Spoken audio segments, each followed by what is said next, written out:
Hello, welcome to Interdependent Study, our podcast where we engage in the learning and unlearning work for social justice and collective liberation. I'm Damien. And I'm Aaron. Thank you so much for joining us today. Yes. Well, this is an exciting day because we've reached the end of the year, the end of 2023. Yeah, it always happens, though maybe we shouldn't take that for granted. And so like our previous 2 years, we're on year number 3. Wrapping it up. Wrapping it up. We've got a special episode today where we're going to reflect on the year that we've spent doing this amazing podcast. So we're going to talk about some of our top moments or highlights that we've had throughout the year. And like previous years, this can be based on something meaningful that we brought to the table or something that happened both either in front of the mic or behind the scenes. And we each prepared a list of 5 moments that stood out to us individually so we could discuss them together. Yes. We haven't shared them with each other, so we may have some overlap, but it's been a really nice reflective exercise to think about all the work we've put in this year and all we've learned and all of the stuff that's happened this year right here on Interdependent Study. Yeah, I love this. I love this episode. I'm so excited about this. I was putting my list together yesterday and I was like, we've done a lot of great things this year. We have. So, this is always just a really great way to look back on all the things we've learned, all the conversations we've had, all of the amazing work we've done to go into making this thing podcast. All right. So why don't you start with your number 5, right? And then we'll go back and forth and see where that takes us. Sounds good. All right. So my number 5 is Freedom Papers. Ah, yes. Because we brought that for an episode. Yes. So that's a resource from a radical organization, the Dream Defenders, that I have admired for a while now. Yes. And so that's what I'm bringing for number 5 right here on my list. And this, I'm bringing it because it's visionary. Yes. It gives us insight into what the world should be while being grounded in the world we have now. And I think anytime we get to learn from something like that, that's visionary, it helps us become more imaginative, more thoughtful about what we have and what we could have. It helps us to come up with our own, us here, freedom dreams, which feels necessary as we are constantly talking about where we can go for collective liberation. And we take in so much information and analysis sitting here as we get ready for these things each week. That these kinds of resources that are grounded in a vision from an organization, I think guide us to come up with more of our own vision based on what it is we're learning and unlearning here. It helps us craft our own analysis as we think about how we add our own analysis each week to the things that we're learning. Yes. And so I just really appreciated the Freedom Papers and the vision that they set out and the way that they did it in both text and audio, video format. I just thought it was really great and I learned a lot from it. And both things that I can tangibly say, like freedom of movement and those kind of things, but also the things that are intangible in terms of seeing how an organization is applying their theory to a vision of the future. Yes. The Freedom Papers were amazing. I'm actually really glad you brought those up. I can't remember if we had talked about anything from Dream Defenders before this in such depth. I know we had brought them up before and referenced them, but one of the things I recall being so powerful was just this idea of them naming the Freedom Papers as our new North Star, right? And I thought that was so powerful and such just a beautiful way to capture what this resource was for people. That was a really good one. Yeah. And I think you brought that to the table, so kudos to you. All right, so that's your number 5, which means now it's my turn. Yeah, my number 5. All right, are you ready for this? My number 5 is going to be really cheesy. Okay? Yeah. I don't care about it, though, because it's incredible, I think. So this... Sounds Gouda. Let's hear it. Oh, here we are. Cheesy Gouda. Everybody, welcome to my world. This was our 3rd year. Our third full year on the podcast. Unbelievable. Oh, no. What have I done? I'm trying to have a moment here. So during our 3rd year of this podcast, we released our 100th episode of Interdependent Study. It was a milestone. Yes, it was a milestone, right? That's a moment because it was a milestone. And I think it's important to celebrate milestones. So that's why I wanted it to be my number 5. I was thinking about this yesterday. When we first started this podcast, I had no idea where we were going. I had no idea how much this podcast would impact me, how much I would be impacted by it, how invested in it I would become, how much work it was going to take. Yeah. Week in, week out. Yeah, week in, week out. But it's been such a wonderful thing that we get to do. I think it's incredible. I had no idea how much it would bond us and strengthen our friendship, and I'm so grateful for that. That the fact that we get to spend week in and week out doing this thing together. But 100 episodes, I think, is a really big deal. And so I went back and listened to the episode, and I could kind of picture it in my mind. I think before we started recording, we were talking about it a little bit, and we were both really jazzed about it. But then in the recording, you talk about being overwhelmed by the milestone. I don't know if you remember this, but you said, you're like, I'm feeling a little overwhelmed by it. And I was like, oh my gosh, Aaron. But I thought that was a wonderful, great way to describe it. One of the other things you brought up, I should also mention, so episode 100, we talked about this amazing book, As Black as Resistance, Finding the Conditions for Liberation. Yeah. So let me name that. And spoiler alert, I might be coming back to that a little bit later. But so in addition to you talking about feeling a little overwhelmed, which I thought was beautiful, you also brought up the amazing fact that at that point we had just reached 5,000 total plays. For the podcast, which it's just really dope. We're so grateful to everyone who's listening, and that's something to be proud of. I think getting to 100 episodes is something to be proud of, and clearly this is 134, so we've blown past 100, but it was just a really important milestone, and so that's why it's my number 5. Yeah, I like that. I thought about bringing something like that, and I was like, I bet Damien's gonna do it. So, I left that off my list. But look at that. It's crossing that milestone was really cool because, we didn't know. No. When we set out to do this, how as you said, how much work it would take. And how I think resilient we would be. Yes. I think the amount of time and energy that we've invested in this, it just, I don't know, to a certain extent, it just makes sense to keep going and keep doing it. Yeah. So that's where... that's sometimes where my firmer mind is like, well, we can't not do it. Absolutely. But that's not like the main driving reason of course why we're still here doing this. But the milestone's a good one. Yeah. Cheers to you, my friend. I love getting to do this with you. Yes. Same. All right. So my number 4. Yes. Moving on to number 4, books. That's what I wrote down. You wrote down books. Hey. That might be my number 3. Okay. Well, you can talk about your number 3 after I talk about my number 4. Yes. So this is one of my favorite things this year was the number of books we read. We got to 10. Yes. Our goal was 1 a month, but we skipped January and December because they're a little bit shorter on our podcast calendar. Yeah. Kind of. But I've always enjoyed our book episodes in the past, especially The Will to Change, and We Do This Till We Free Us. Yes. So I wanted us to do some more episodes about books because I think they give us so much to talk about. Yes. And there's so much to cover in a book.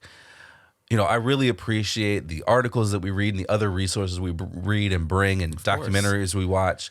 But there's just something about reading a book and finding a bunch of great stuff to talk about. Yes. And then get into that here on the show that I think is just great because there's so much that we leave out. Yes. Too. Oh, yeah. And, sometimes we're talking about an article that's a few hundred words, and there's stuff for us to talk about here. Of course, but we're not stepping on each other's toes usually in a book, and sometimes that's something that we have to think about of what are you talking about here and what am I talking about here. So talking about books, bringing 10 books to the table this year, I thought was great. It was my number 4 favorite thing about what we did this year. I love that. I thought you might do this, but I was like, no, I'm still going to do it. So for me, it was my number 3, and I want to give you 100% of the credit for the idea. Thanks.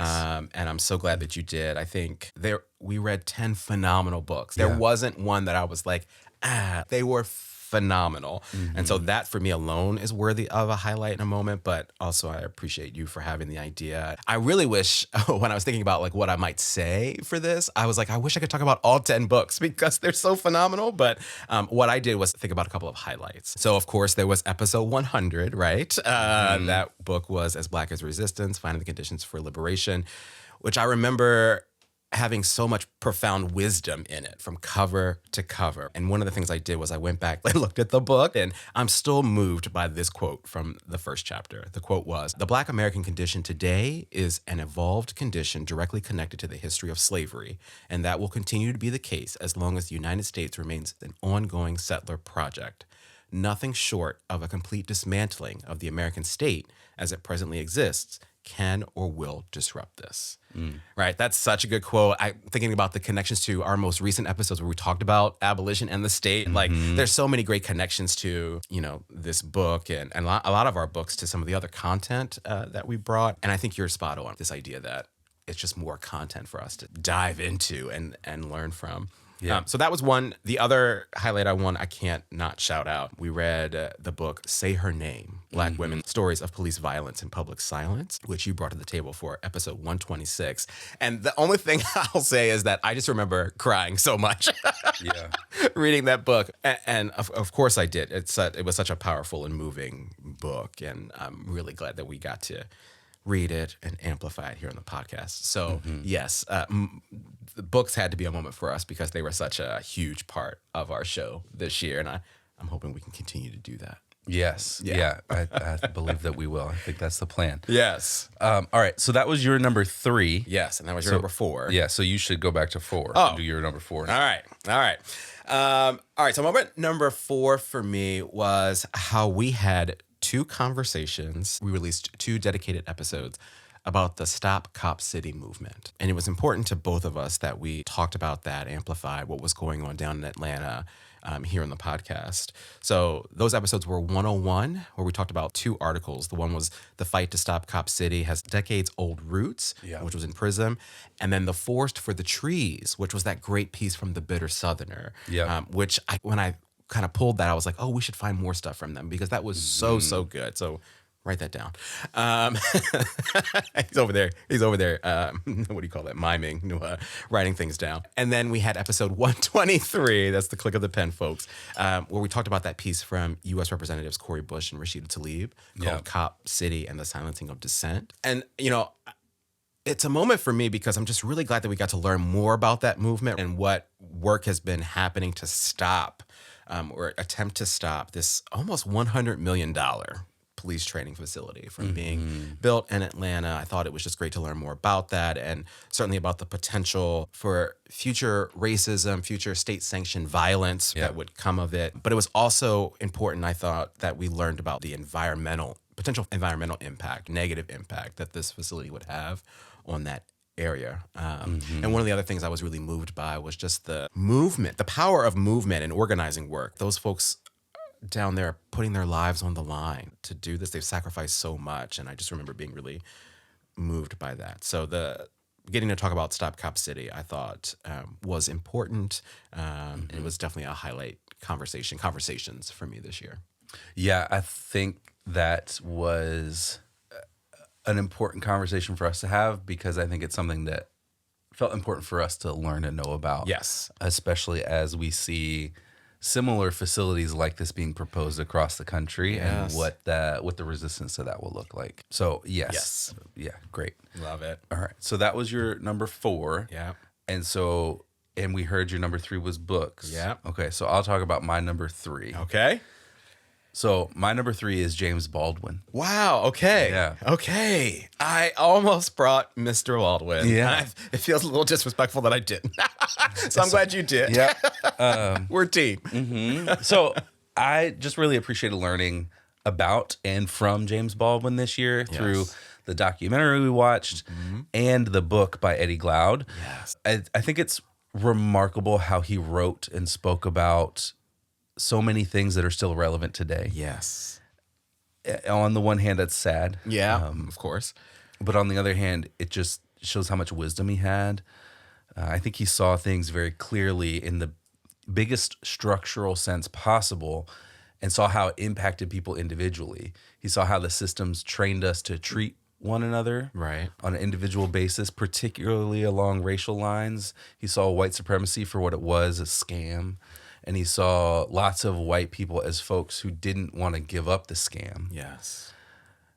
And others who didn't know they were also being scammed. Right. And he saw the nuance in all of that, which I think is astute. Yes. And perfect in so many ways. And he understood how power worked and where it flowed from and where it flows through and how it flows through. And not a lot has changed here in terms of these big structural pieces. So yeah, James Baldwin, and let me go ahead and say that we'll read one of his books on the show next year. Let's do it. Let's do it. So absolutely. I know that was part of our homework. I'm sure we both brought that as homework.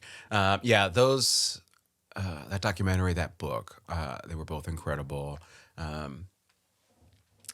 There's so much to learn from Mr. Baldwin.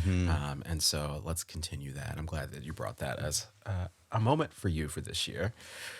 All right. So that means I'm on number 2, right? Yes. Yes, right.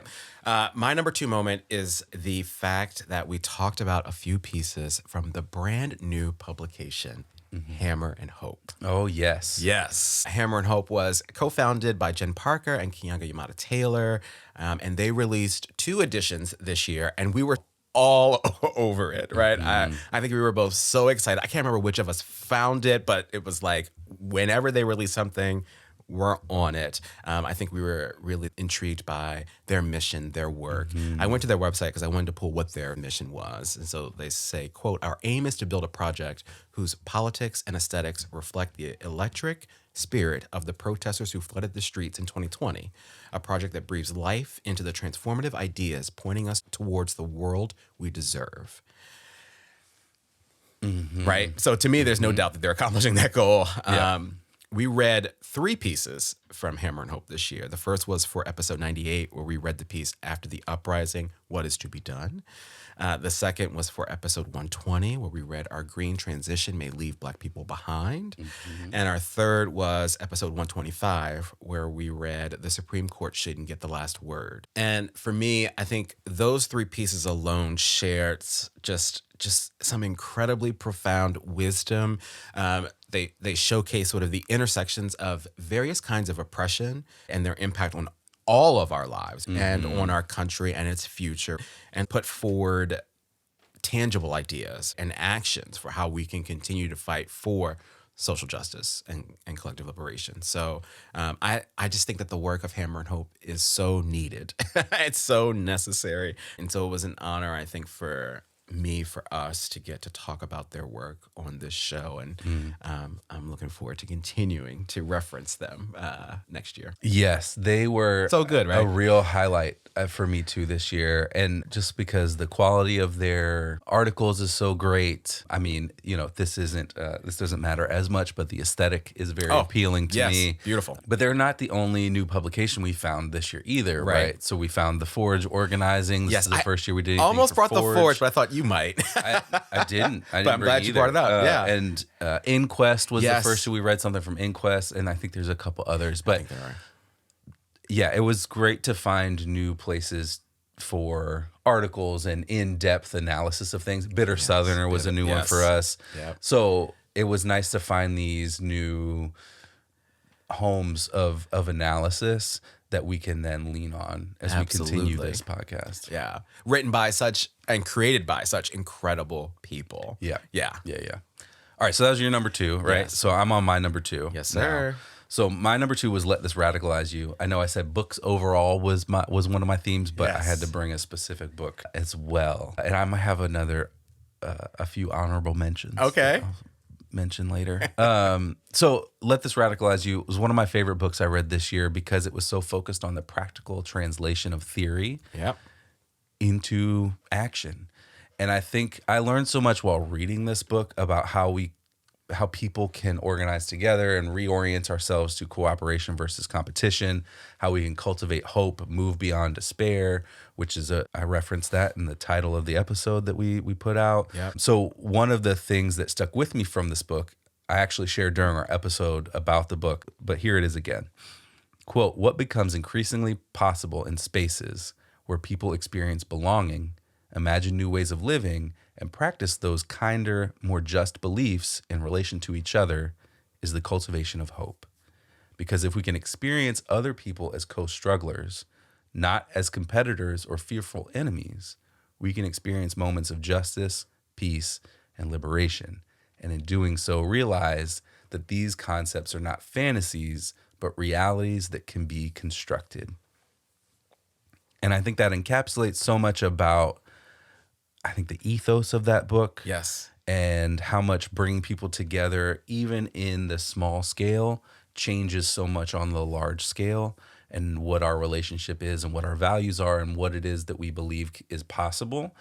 And so yeah, Let This Radicalize You, one of my top moments. Shout out to year. Kelly Hayes and Miriam Kaba. Yes. I mean, I feel like Kelly Hayes interacted with us on social media when we posted this. We got to actually hear from Miriam Kaba in person this year. We did, yeah. Which was just incredible. I remember I literally left. My dad has been sick this year, and I left him in a hospital to come down to listen to Miriam Kaba talk because it was so important to be in a space with her. But yeah, that was an incredible book. Yeah. It was hard when I talked about books earlier not to pick that one. But the power of that book is responding to the crazy world we had lived in post-Trump and everything that we had experienced. And so, yeah, such an incredible. It makes me want to read it again. I'm so glad you just brought that up. I'm going to revisit it. Very good. All right, so that's your number 2. It's my number 2. So we're moving on to number 1. We got flipped around with because we both brought books. So take it away. Because you have honorable mentions. Do you want to? I do have honorable mentions. Do you want me to start with honorable mentions? Sure. And then we'll get into our number ones? Okay. So my honorable mentions, I'll mention these briefly and honorably. So abolition was one of them. Is a theme of mine from last year, so I didn't want to bring it again. Yes, but we continued that conversation and diving into that umbrella of concepts. Yes. With more breadth and more depth, and we talked about it for about 21 episodes with a variety of kinds of abolition. So I included in that stuff like when we read the Debt Collective's book, that was an element of abolition. Absolutely. Is in there. So it's a wide variety of kinds of things that we talked about with abolition, but 21 episodes is about half of what we talked about this year. Because this is episode 43 for the year. Okay. And Brilliant. so with things where we brought them to the table, that's 42. 21 is half of 42 exactly. So that was half of our podcast. About. I love that. Yeah. I love that. And I'm looking at you because I don't know. To me, that's something to be proud of, and something that I think we have never shied away from, and something we both so deeply believe in. And I think we've grown into it too. Yes. Like it's something that we've grown into comfort of talking about it and getting comfortable being uncomfortable with how much it would change and uproot things for us. Change things, absolutely. But I think what helps is that we've brought some incredible things to the table as you talk about books and the breadth and depth that books allow, and it's given us room to do this learning work we talk about and be more comfortable talking about it. So brilliant honorable mention. Thank you. So next one is Freedom Dreams. This was another book. This one by Robin D.G. Kelley, who has popped up several times on the podcast. We've referenced Dr. Kelley here and there, but it gave us a deep dive into the Black radical tradition and how we can use that to continue to seek a future grounded in liberation for all. Yes. So quick hit on that honorable mention. Great book. Yeah, Absolutely. we had some, I think, cool new stuff we did on social media this year. Growing a little bit on TikTok and being a little bit more active with video things again. Yes. And some of that just came from me having a little bit more time to think about and work on those things and finding more time to do that, despite a few big droughts that we had when I got back to work. So good. After some leave. So yeah, that, and then more episodes than last year. I think that's something to celebrate. That's right. We don't need to celebrate like perfect attendance. That's not something that we need to celebrate all the time. But I think, having, this will be 43. We did 41 last year. Nice. So we were on top of it and we were bringing stuff consistently. We're still not at 50, which was the first year, but that feels like we're never going to get there again. Never say never, but that was a lot. That was a lot. We were bright-eyed and bushy-tailed and like, let's go for it. So those were my honorable mentions that I thought of. I'm sure there's other things, but I wanted to mention those briefly here. I love it. I love it. All right. Well, so does that mean I'm now going with number 1? Is that right? Yeah, let's do that. I should say that when I was trying to think about my number 1, I too thought about like this idea of honorable mentions and what happened for me was I think my honorable mention, and I picked one kind of thing, is connected to my number one. It's directly connected to that part of it. So the honorable mention is this idea that we got to engage with some really incredible and helpful resources and discussion guides and toolkits this year. So you talked about Freedom Papers from Dream Defenders. We also talked about SNCC's Digital Legacy Project back in episode 122, which I still feel like I need to go back and poke around in because it was incredible. We also interacted with a handful of incredible resources from Interrupting Criminalization this year. Yes, we right. did. In fact, our two most recent episodes were about their Abolition and the State discussion guide and zine. I'm pretty sure in that conversation about the zine, I was like, I love these resources so much, and particularly the conversations that we got to have about them. So the idea that we got to engage with these discussion guides, toolkits, resources is an honorable mention for me, and they connect to my number one moment of the year, drumroll please, which, and maybe, did you say this at the top? I'm really proud of the variety of media that we brought to the table this year. Like, we have this great spreadsheet that we track our episodes on, and when I started this exercise of thinking about what I wanted to bring to the table by looking at all, what did you say, 42, 44 episodes this year. And I was like, we've brought so many unique and a variety of just media to the table, right? So we talked about the 10 books, we had documentaries, we had articles, we had think pieces, all those resources. And I just thought it made this year a really well-rounded year for us on the podcast. If you look at the totality of everything that we discussed here on the show, and the first feeling I had was pride. Like, I'm really proud of that. So cheers to us. So that's my number one. Nice. I like it. Yeah. I think that's been a theme. I think that was a theme. I wrote down my first, like, I went back and looked at what I wrote down the last two versions of these episodes. Yeah, I should have done that. And I think I wrote down variety of media that first year because we had done, and I think that's something that we'll continue to do. We've continued to do. Yes. But I think it's something to be proud of every year because we find cool things that aren't necessarily mainstream all the time. Right. And we dive into those and figure out what it is we want to learn from them and how they can help us unlearn other things that we're bringing with us from our education and socialization, all kinds of stuff. Yeah. Well, what makes me happy about that is that if you talked about that in our first year, again, we were bright-eyed and bushy-tailed.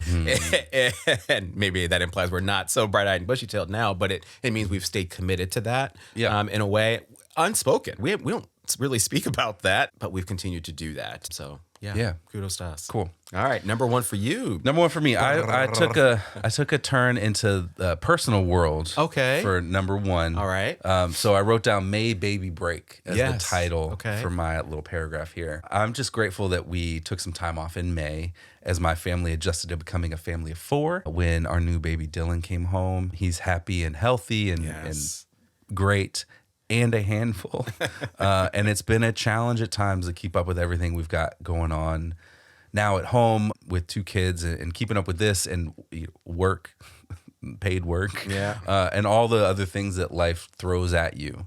So I'm grateful we took some time off as I could focus a little more at home. And, really the highlight here is Dylan himself. Yes, absolutely. And because he's an incredible little baby. And I'm also grateful to my daughter Molly and partner Laura for putting up with my shenanigans and podcast recording schedule because, it's a lot of work to get to the point where we can sit here in front of the microphones, but it's also work for them, particularly Laura, for giving me time to be able to sit here in front of the microphones, and then afterwards the work that it takes me to quietly sit and edit things and put stuff together and upload all that stuff. So absolutely. I'm grateful for the break we took. I'm grateful for my family for supporting me as I continue to do this really cool, fun thing I get to do here with you.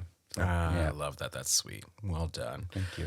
Very good. Well, look at that. What a year. What a year. Year 3. Mm-hmm. That's amazing. Year 3 in 2023. Wow.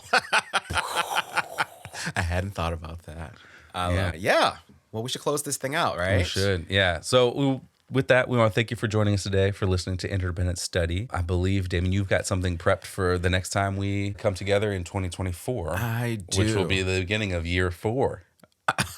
That's just going to line up. It is. Right? Yeah. Every year. 5 ever. We got to keep going. Oh my gosh, the jokes have been too much. Yeah. All right, so for our first episode in 2024, I am bringing, we're going to start the year with a documentary. Awesome. It's called South to Black Power. It's on HBO. It just debuted in 2023, so this current year. And so it's brand new. We actually, ironically, I found out about it and I wrote it down. I was like, this is something I want to bring. And we were hanging out, I don't know, last week and scrolling through what should we watch. And boom, it was there. And you pulled up the trailer and we watched it and it looks incredible. Yeah. So I pulled the description from HBO's website. Here it is. In the documentary South to Black Power, Charles M. Blow, New York Times columnist and bestselling author of The Devil You Know, a Black Power Manifesto, sets off across the country on a personal journey. Along the way, he meets with politicians, historians, community activists, colleagues, friends, and family members to test his theory on Black liberation, which involves a daring strategy for Black Americans to move to southern states to control legislatures and gain greater political power. And so I'm excited about it because it's this idea of what would happen if Black people got up and moved, right? And created their own sort of locus of power, like this, their own, political power, and what that might do radically for this country and for Black people. So it looks really cool. So I'm excited for us to watch it and talk about it in our first episode of 2024. Yes. Yeah, it does look great. And it reminds me of some other kind of ideas floating around out there just for, I guess, progressive people to not give up on so-called red states or rural areas or the South, and to like do something similar to this and go in and what are the ways that you can collectively use your power in those spaces to make them a place that's more hospitable for everybody and less overtly oppressive for everybody. And so, I love that it ties into that broader idea too, and excited to look at it through this particular lens. Yes. Yeah. All right, great. Well, that's it for this week. For real this time. So with that, as always, you know what I want you to do. But in case you forgot, please follow, leave a rating and review, share our podcast with the people in your life. Follow us on social media, check us out on YouTube, sign up for our email list to get notified about any new things we got going on behind the scenes. Yes, thank you so much for listening to today's episode, for listening all year. And of course, we wish everyone a happy holiday season and happy new year as well. And we're so excited to see you next year in 2024. And remember, it's not about us, but it is about us. And we'll talk to you next year.